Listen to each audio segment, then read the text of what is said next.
8 South Carolina GOP leaders have endorsed Donald Trump for president, going against the state's former governor, Nikki Haley, ahead of the crucial state primary next month. Nancy Mace is one of those South Carolina Republicans endorsing the former president, and she joins me now. Congresswoman, good morning to you. So Nikki Haley lost in New Hampshire, but by a smaller margin than expected. So do you think that result last night will help her in South Carolina? Because that is what she is hoping for.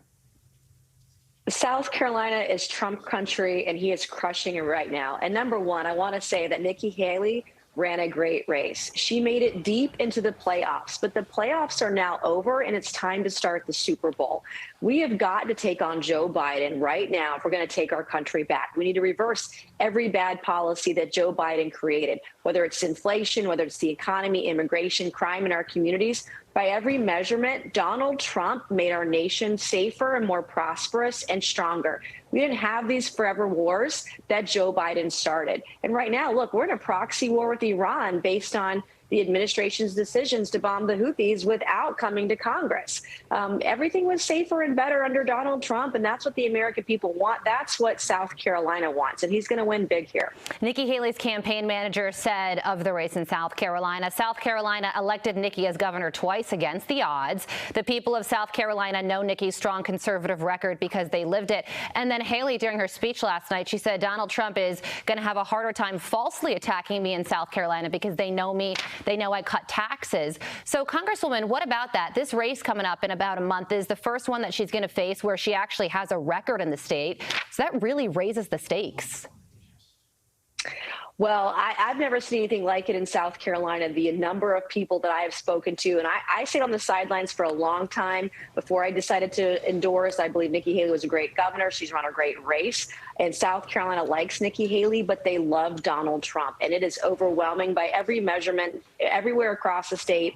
In Charleston, South Carolina to the upstate, he's winning by 30 to 40 points because of his record of a strong economy, because of his record of peace overseas and none of these endless wars, because of his record and being strong on immigration. He has that record. People trust him, and they want to go back to the time that Donald Trump was president because they were wealthier, they were more prosperous, they were safer, they felt safer here and around the world, and that's what matters. Yeah, your endorsement took some people by surprise because after January 6th, you did have some harsh words for him, and then in turn, he had some harsh words from you. Now you're one of the key players in South Carolina to endorse him. So what was that decision for you personally? Why did you make it?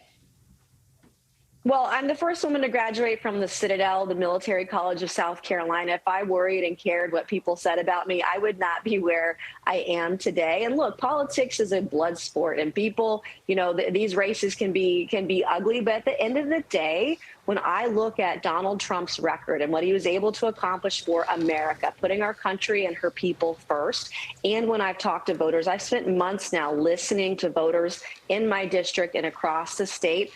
Donald Trump is who they want to beat Biden. And it couldn't be any clearer. This was not a difficult decision. This was an easy call because I'm listening to the voters I represent.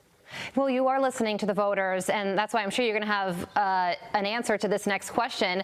It is interesting that in Iowa and New Hampshire, the #1 issue was illegal immigration, even ahead of the economy. What are people saying in South Carolina? What's going to drive them to the polls? Depending on the kind of district you're in, whether it's purple or red, immigration could be the #1 issue.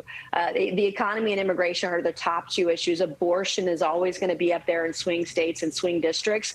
But every town is now a border town. Even in South Carolina, our law enforcement have arrested members of the MS-13 gang. There are fentanyl overdoses every single day. Every state's a border state now because of the influx, the millions and millions of illegal aliens Joe Biden has allowed into this country with no end in sight. Under Donald Trump, this was not happening. People see that. They feel that. Even Democrats in New York and Chicago, they're angry at Joe Biden for what he's done to their cities. It's all his fault. Well, limited polling in South Carolina, but the latest shows that Donald Trump, like you said, is up by about 30 points. So Nikki Haley has her work cut out for her, and she's got about a month to do it. Congresswoman, thank you so much for joining us this morning. Always great talking to you.